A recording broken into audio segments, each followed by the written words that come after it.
And basically, meron na tayong direct integration to Canva. And how does this integration work? Paano nga ba natin siya i-enable sa ating mga account?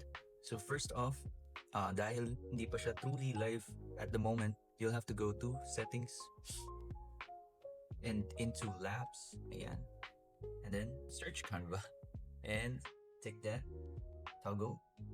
Ayan.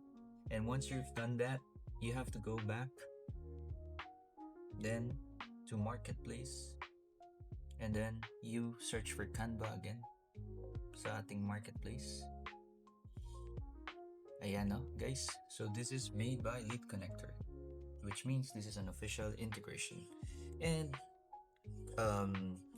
first time yung makita tong Canva na to na app dito, you'll walk through kanya kung paano i-connect yung account mo. But if you're me na merong multiple Canva account, pwedeng ganito din.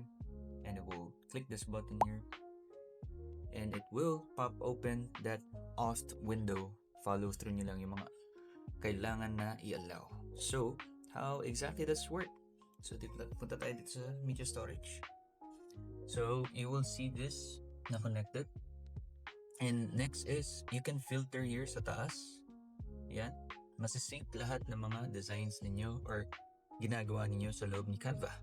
Now, paano nga ba natin may edit yung mga media natin from other place? Alright, ganito lang.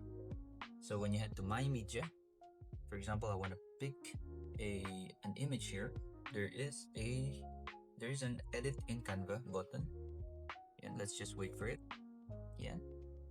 So for example, I want to remove this guy's background. Okay, and his background is removed. And if I head back here, so far nandito pa din siya.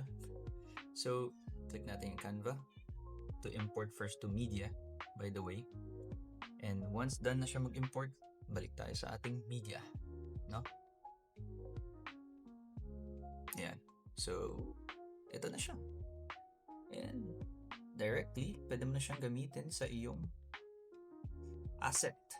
Sa iyong mga website or wherever you want to use it. That's it, guys. Sana nakatulong itong video na to.